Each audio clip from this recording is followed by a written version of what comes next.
Las vitaminas son estructuras orgánicas que se encuentran en la naturaleza, tanto a nivel de las plantas como de los animales. Estos compuestos orgánicos cumplen diferentes funciones, ya sea dentro del proceso metabólico, como también en lo que va a ser la actividad degradativa, reacciones químicas, de otro tipo de compuestos que normalmente el organismo se encuentra metabolizando. Las proporciones de las vitaminas en términos de cantidades para su consumo son mínimas, no son cantidades grandes. Sin embargo, existe una clasificación en términos de lo que viene a ser estas cantidades eh, para el consumo humano, también de la misma manera para el consumo animal. Las cantidades normalmente son de miligramos, de microgramos, suficientes para abastecer las necesidades del organismo. Doctor, disculpa que le moleste, se ve la pantalla en negro.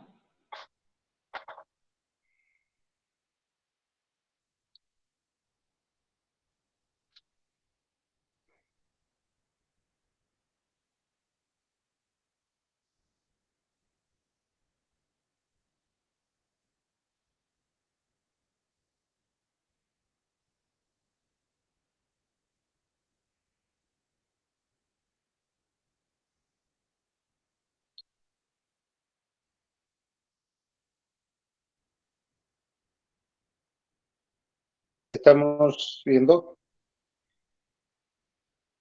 ahora, ahora ya se puede ver.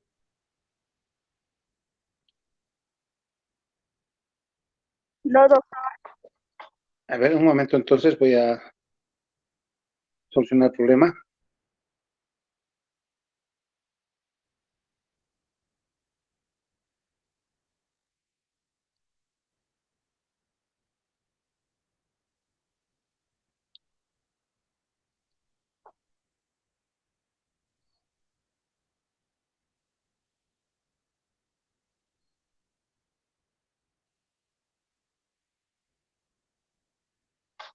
Sí, ahora se puede ver. Sí, Vitamina. doctor. Sí, Muy doctora, bien, ahora sí. muy bien. Gracias, señoritas. Bien, les decía que entonces las vitaminas, al ser compuestos orgánicos, estos son importantes para el ser vivo y su consumo está en pequeñas cantidades, ya sean en miligramos, microgramos, suficientes para abastecer todo ese proceso que coadyuva la actividad metabólica. Entonces, podemos decir que las vitaminas son producidas por microorganismos, hongos, vegetales, y son importantes en el organismo vivo. Sin embargo, esa importancia radica en la cantidad, que es una poca cantidad la que se debe consumir, y esa poca cantidad va a cumplir las funciones necesarias dentro de nuestro organismo.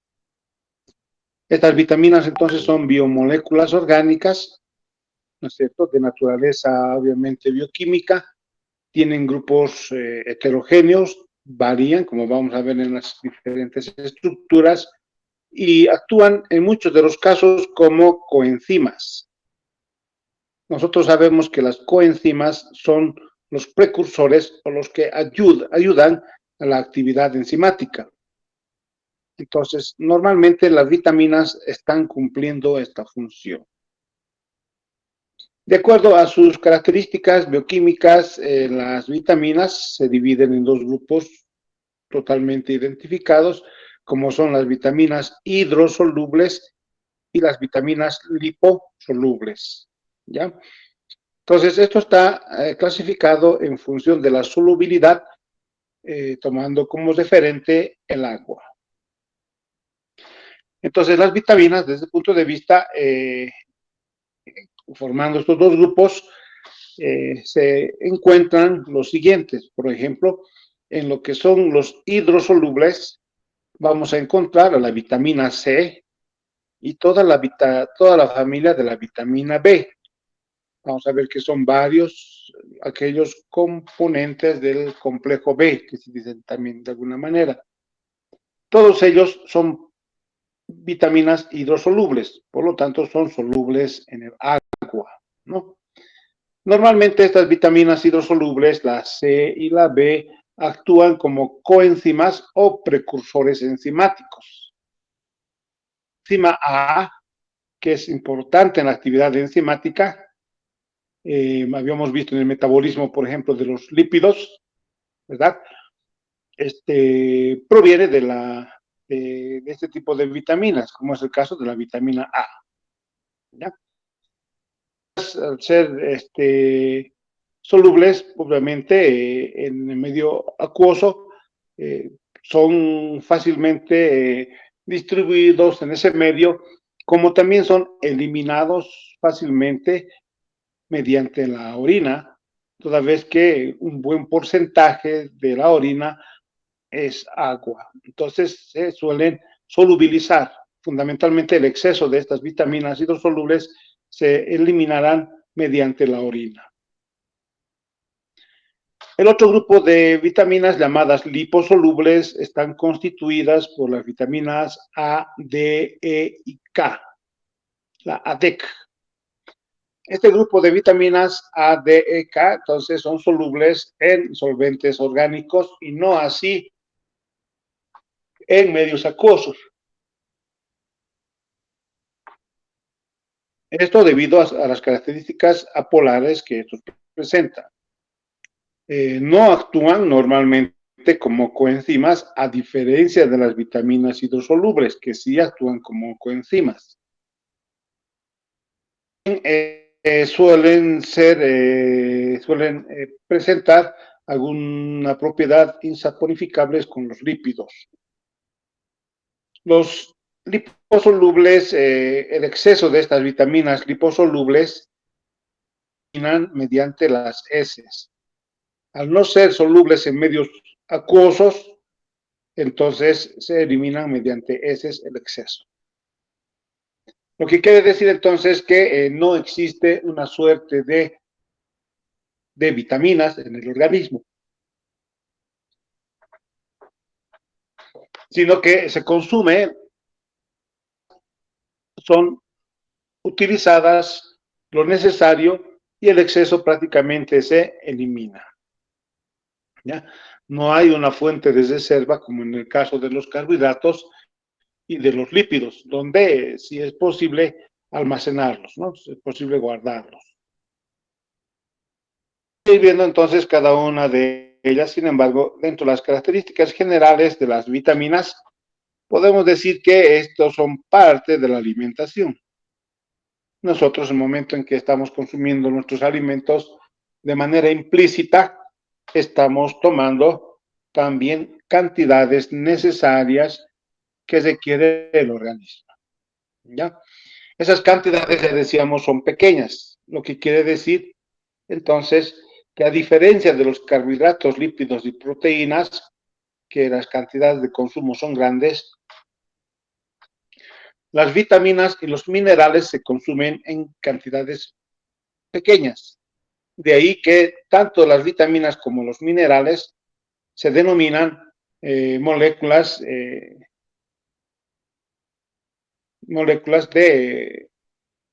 como podría decirles, que se requieren en poca cantidad para el organismo, ¿no? Entonces, su función principal de las vitaminas están, primero, en favorecer los procesos metabólicos de manera general en los seres vivos.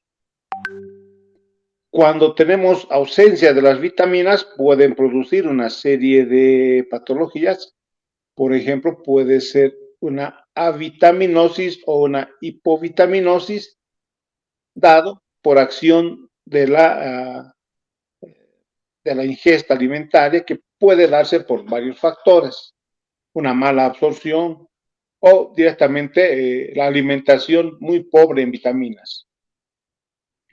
Lo que hace entonces que estas vitaminas en el organismo se encuentren muy por debajo de lo normal en el organismo, pues es una hipovitaminosis, hipo quiere decir bajo, bajo de concentración de vitaminas, o en algunos casos son más radicales.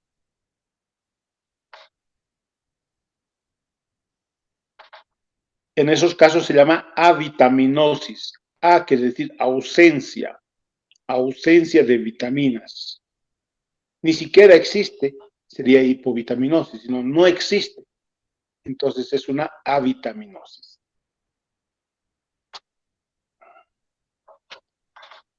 La mala preparación de los alimentos muchas veces hace que estas estructuras orgánicas tiendan a destruirse por acción del calor. No se olviden que son compuestos orgánicos. Entonces, a veces se somete a la acción de calor, originando la destrucción de estos tipos de vitaminas, como es el caso de la vitamina A y la vitamina C. Lo que quiere decir entonces que, por ejemplo, no es recomendable que aquellos alimentos que son ricos en vitaminas se lleven a un sartén y se expongan a elevadas temperaturas. Lo que estamos haciendo es que esas vitaminas presentes empiecen a destruirse. También otra causa de una mala absorción o, en otras palabras, presencia en el organismo de baja concentración de vitaminas es la absorción. Muchas veces estas vitaminas no son absorbidas de manera adecuada a nivel tracto gastrointestinal, lo que quiere decir que al no ser absorbidos, obviamente, van a tener sus implicancias en otras reacciones bioquímicas. Esta absorción puede darse por problemas biliares que impiden el aprovechamiento de estas vitaminas. También existen condiciones fisiológicas excepcionales, como es el caso del embarazo, el crecimiento, etcétera, que requiere de una mayor concentración de vitaminas en los alimentos. Entonces, cuando uno consume alimentos de manera normal, que está, que está satisfaciendo al organismo, no hay problema, porque está cubriendo las necesidades de ese momento. Pero cuando ese organismo se encuentra en estado de gestación, de pronto esa concentración o cantidad de vitaminas que consumen los alimentos será ya insuficiente, porque ese organismo requiere una mayor cantidad de vitaminas para ser de alguna manera distribuido tanto en el organismo de la madre como en el organismo del niño. Entonces, en la alimentación lo que se debe hacer es incrementar una concentración de vitaminas para satisfacer ambas necesidades. De no hacerlo, de mantener una concentración de vitaminas como era inicialmente, podemos llegar a una hipovitaminosis. Es decir, que las concentraciones de las vitaminas van a ser bajas porque obviamente el proceso bioquímico requiere de mayor concentración de vitaminas.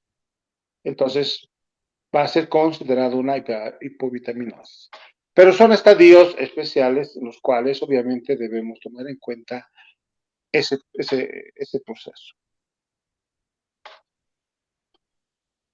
También podemos decir que los alimentos requieren de incremento de vitaminas por estar directamente relacionados en sus metabolismos. Por ejemplo, el consumo de lípidos, el consumo de carbohidratos, requieren de este tipo de vitaminas que permitan desarrollar de manera eficiente la actividad enzimática. Estos, desde el punto de vista que las vitaminas están siempre asociadas a los metabolismos y de manera específica suelen ser considerados como coenzimas en los procesos de las reacciones bioquímicas.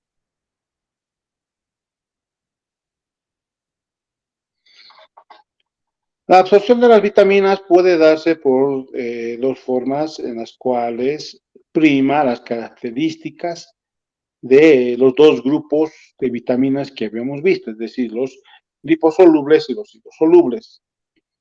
En el caso de las vitaminas liposolubles, llamamos vitamina A, D, E, K, pueden pasar por difusión, lo que viene a ser esta pared para entrar hacia la célula, ¿cierto? Hacia el torrente sanguíneo y de ahí ser distribuido hacia las células. Entonces no existe mucho problema. En el caso de las vitaminas hidrosolubles, lo que se busca es una suerte de tener bajas concentraciones y presencia de transportadores que permitan eso justamente transportar hacia lo que va a ser la parte, la absorción en la sangre de este tipo de estructuras de vitaminas.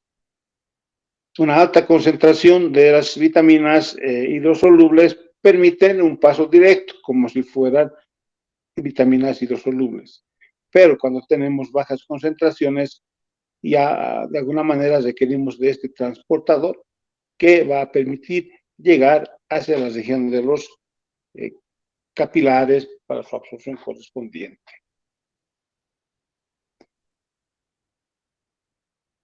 Vamos a desarrollar aquello que viene a ser las vitaminas hidrosolubles inicialmente, aquellas que son solubles en medios acuosos. Las características de estas vitaminas es que presentan diversas estructuras químicas. Muchos de ellos son polares, por lo tanto, esto hace que sean solubles en el agua. Cuando son polares, obviamente presentan ese nivel de solubilidad. De todas las vitaminas de este grupo, la vitamina B12 se sintetizan, es sintetizada por las plantas. Por consiguiente, el suministro de esta vitamina B12 puede estar dado por leguminosas, hojas verdes. También vamos a encontrar estas vitaminas en la leche, en la carne. Por la solubilidad en el agua, las vitaminas no se almacenan. Las vitaminas C y el complejo B no tienen las características de poderse almacenar, excepto la vitamina B12, que sí es la única que pudiera encontrarse a nivel del hígado, a nivel hepático. Entonces, como nos damos cuenta de las vitaminas hidrosolubles, la vitamina B12 tiene ciertas características que debemos tomarlos en cuenta. Puede ser almacenado, el único de este grupo de las hidrosolubles puede ser almacenado a nivel del hígado, como también la vitamina B12 puede ser sintetizada por vegetales. El resto de las vitaminas C y el resto del complejo B no tienen estas características propias.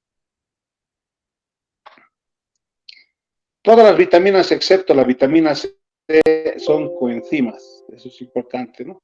Al ser coenzimas son cofactores enzimáticos en las reacciones enzimáticas, lo hemos visto ya desde lo que vendría a ser actividad enzimática propiamente. Aquí tenemos un listado de aquellos que corresponden a las vitaminas hidrosolubles. ¿Ya?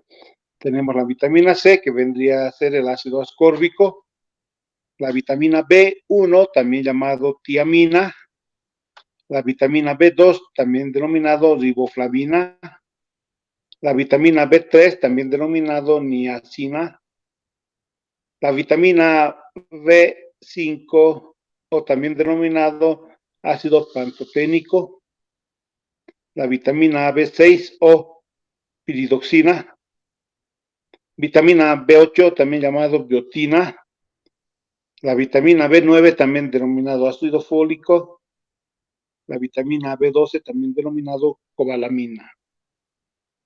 Son las vitaminas de este grupo llamadas hidrosolubles. Y por justamente ser solubles en medios acuosos, en el agua, este tipo de vitaminas se eliminan por la orina, como les decía, ya sea el exceso, ya sea aquello que ya no va a cumplir funciones, se elimina por la orina.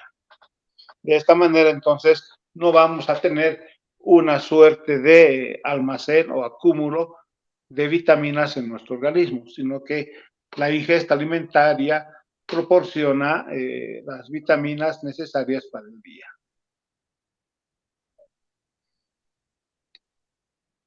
En este cuadro nos está mostrando aquello que viene a ser el requerimiento mínimo de vitaminas relacionados con 3.000 calorías de nutrientes. Entonces, las cantidades son muy pocas, como ven ustedes, todos están en el orden de los miligramos. La tiamina, 1.6 miligramos. Riboflavina, 1.6 miligramos. Niacina, 1.6 miligramos. Piridoxina, 2 miligramos. Ácido fólico, 1 miligramo. Ácido pantoténico, 10 miligramos. Ácido ascórbico, quizás el más elevado, 75 miligramos. Son las cantidades de vitaminas necesarias para el organismo que permita metabolizar 3.000 calorías en nutrientes. Bien, vamos a hablar entonces de la primera vitamina, que es la vitamina C. La vitamina C, también denominado ácido ascórbico. El ácido ascórbico o vitamina C deriva de una molécula que es el ácido dehidroascorbato. Es la estructura básica que va a dar origen al ácido ascórbico. La función de la vitamina es ser antioxidante, interviene en la síntesis del colágeno, por lo tanto, ayuda muchísimo en lo que es la cicatrización. Y es también importante esta vitamina para el sistema inmunológico. ¿Dónde encontramos este tipo de vitaminas? En las frutas cítricas, melones, pimientos vegetales, amaranto, espinacas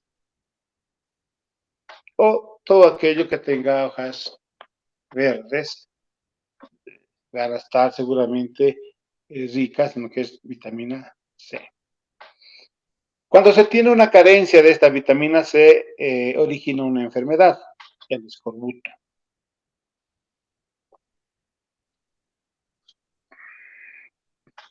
Esto se caracteriza porque aparece un sangrado a nivel de las encías. También existe una dificultad en la cicatrización. Tenemos una tendencia a padecer infecciones. Se siente una debilidad y es propenso a la anemia. Entonces, la ausencia de vitamina C va a estar relacionada con el escorbuto con estas características. Aquí tenemos entonces la estructura química que corresponde a la vitamina C.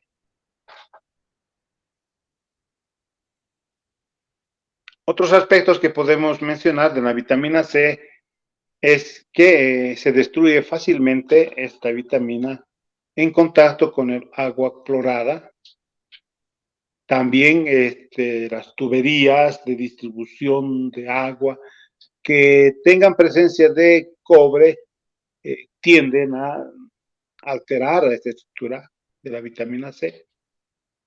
El incremento de temperatura en procesos de cocción también destruyen a la vitamina C.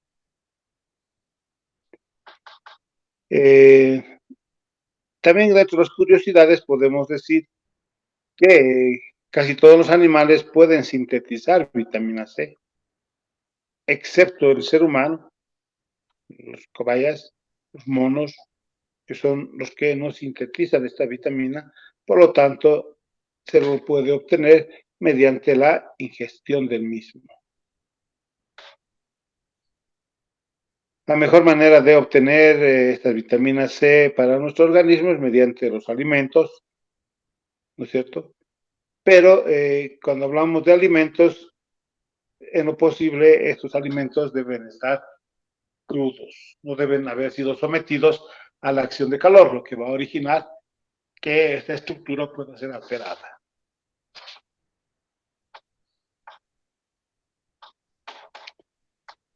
El ácido ascórbico es necesario para la formación, mantenimiento y adecuada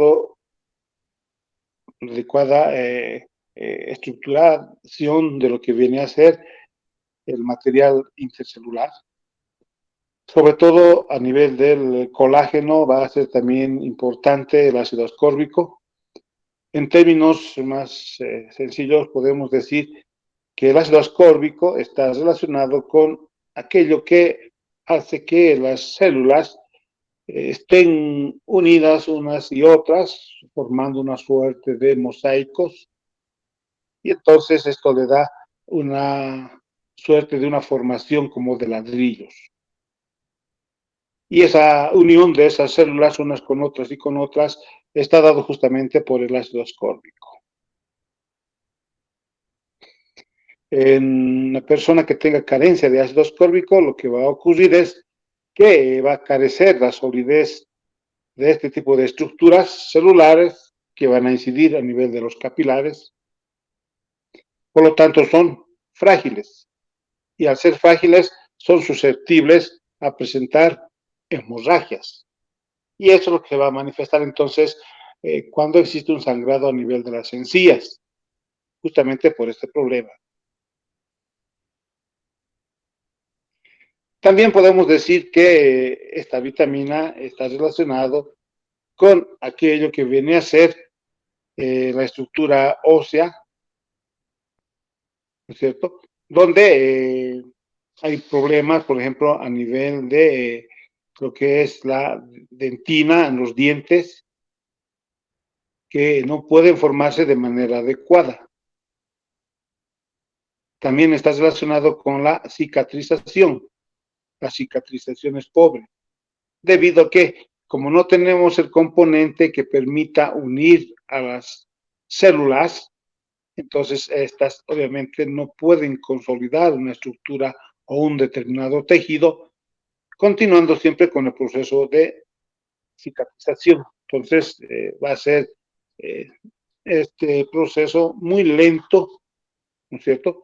Porque también van a activarse otros factores de coagulación, por decirles algo, eh, en el sangrado correspondiente. Entonces, este proceso se hace lento, producto de la falta de la vitamina C, que vaya uniendo, que vaya organizando de manera conjunta unas y otras estructuras celulares. Y como dice por acá, eh, actúa como una suerte de pegamento entre célula y célula, y de esa manera darle la consistencia, ¿no es cierto?, consistencia a esa estructura.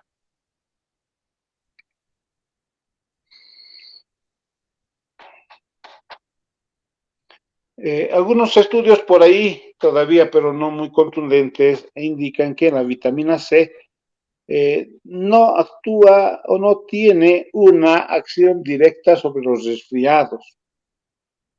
Según, según la tradición popular, se dice que cuando una persona está resfriada, debería de tomar jugos de naranja, que tiene vitamina C, que va a permitir su mejora. Sin embargo, no se ha demostrado científicamente que evidentemente sea que el jugo de naranja pueda proteger desde ese punto de vista al organismo vivo. Entonces, por el momento esto está un poco en status quo, a objeto de otras investigaciones poder confirmarlos. La vitamina C puede intervenir como un antioxidante hidrosoluble, reacciona con radicales libres, también es partícipe del colágeno, es un cofactor de la prolina hidroxilasa y de la lisina hidroxilasa que participan en la formación del colágeno. Entonces, de manera indirecta, la formación del colágeno está relacionado con la vitamina C. No es de manera directa, sino indirecta. También está relacionado con la degradación de la tirosina, tiene relación con la síntesis de adrenalina a partir de la tirosina. También está relacionado con la formación de las sales biliares, muy importantes para el metabolismo de los lípidos, en la síntesis de hormonas esteroides. La vitamina C va a jugar un papel importante en la absorción del hierro. El hierro también valioso en el transporte de oxígeno, ¿no es cierto? Por los glóbulos rojos. Lo que va a ocurrir es que este hierro entonces va a permitirse que se reduzca a hierro más 2. De esa manera el oxígeno, y pueda distribuirlo a todo el organismo.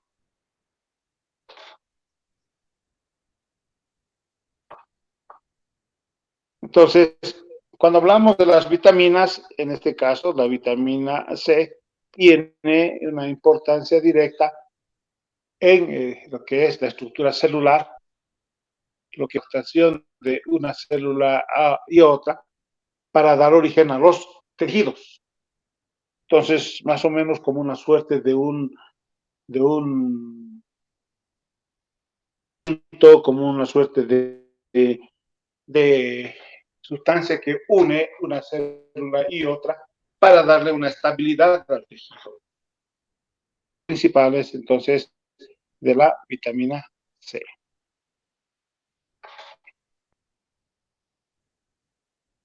La vitamina B1 también denominado tiamina. La vitamina B1 deriva de la estructura de la pirimidina. ¿Ya?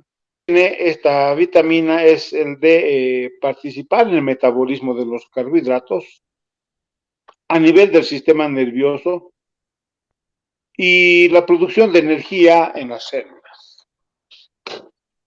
Esto quiere decir entonces que esta vitamina B1 va a estar fuertemente relacionado con lo que va a ser el sistema nervioso y en lo que va a ser la producción de energía.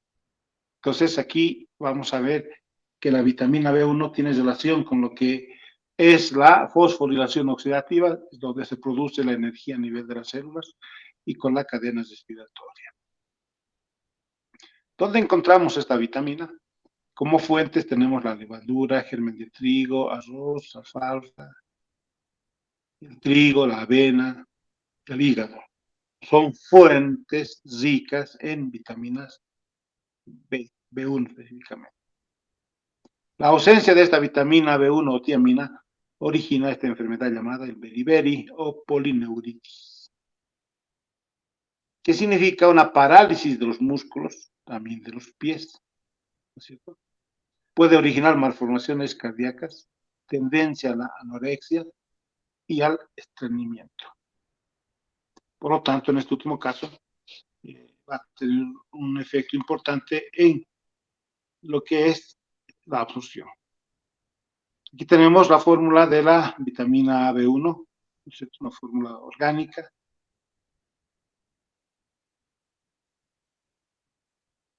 Entre otros aspectos, podemos indicar que esta vitamina es importante para la asimilación, la absorción de los carbohidratos, la vitamina B1.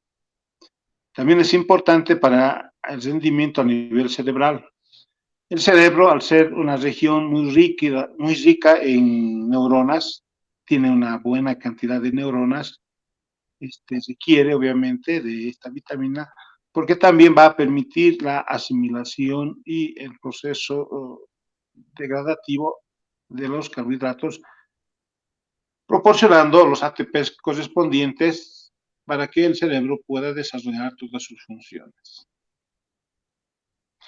El exceso de alcohol puede provocar algún tipo de deficiencia o mala absorción de la vitamina B1.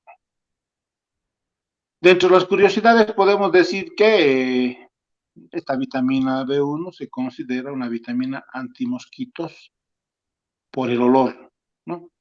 Muchos médicos recomiendan entonces que van a viajar a las regiones tropicales, puedan tener alguna dosis de esta vitamina a evitar que esos mosquitos produzcan picaduras. Aumenta su rendimiento si está acompañada con otras vitaminas del grupo liposolubles para que llegue a potenciar su acción. ¿Alguien sabe por qué atacan los mosquitos a las personas? ¿Qué hace que los mosquitos ataquen y obviamente produzcan picaduras? ¿Cuál es podríamos decir, qué es lo que ocurre para que esos mosquitos hematófagos piquen y en el momento de la picadura, obviamente, extraigan una cierta cantidad de sangre, ¿no?, que a ellos les interesa? ¿Alguien sabe? ¿Puede decirnos?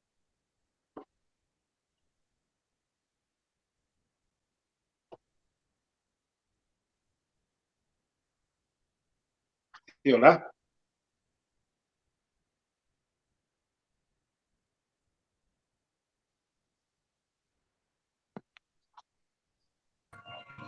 Doctor, Sí, adelante.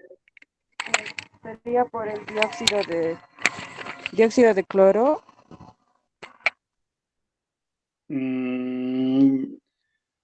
Hasta dióxido te acepto, pero no de cloro, sino de carbono, Ah, perdón. Ah, ¿ya? Es una de las causas, perdón. el dióxido de carbono, ¿sí?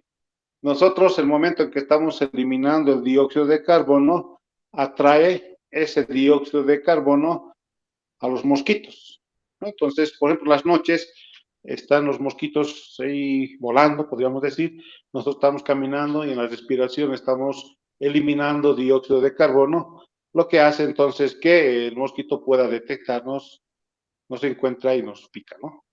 Pero no solamente es el dióxido de carbono, ¿qué más? ¿Qué más les atrae a los mosquitos para que nos produzcan las picaduras?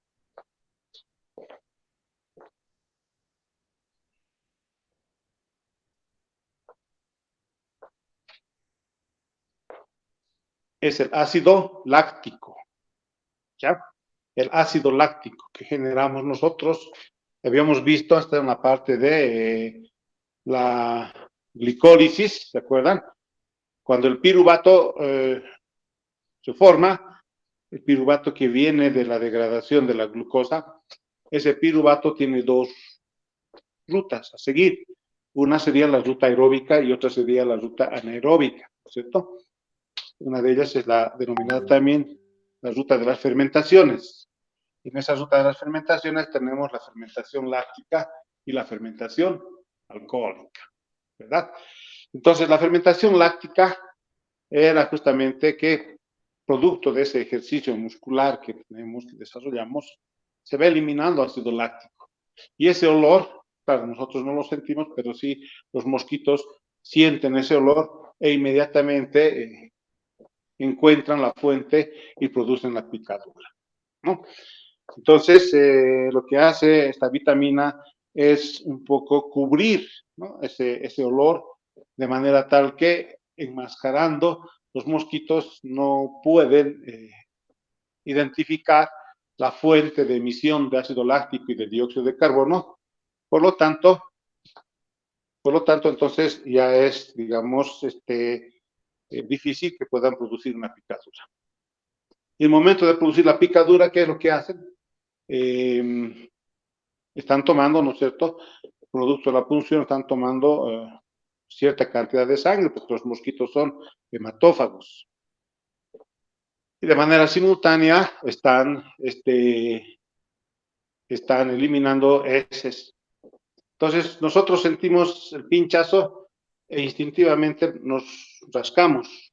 Y cuando producimos esa acción de rascar, lo que estamos haciendo es que esa región ya se inflame y además se infecte con las heces, que pueden tener una serie de virus, porque no se olviden que los mosquitos son transmisores para varias enfermedades, ¿no es cierto?, el dengue, etcétera. Entonces, ese es más o menos el mecanismo que siguen los mosquitos, ¿no? Ahora, ¿cuáles son los los de preferencia, los que producen picadura, los mosquitos machos o los mosquitos hembras. Las hembras. Muy bien, señorita, las hembras, ¿no? No tanto los machos, las hembras.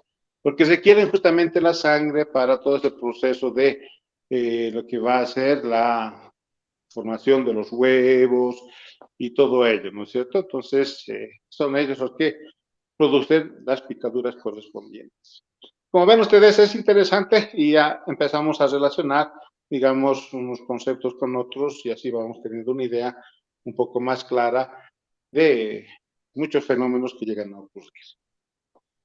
Bien, jóvenes, entonces por el momento vamos a quedar acá. La siguiente clase vamos a seguir con vitaminas B2 o la riboflavina, que también es otra de las vitaminas muy importantes y que igual tienen su acción correlacionado hacia la actividad enzimática.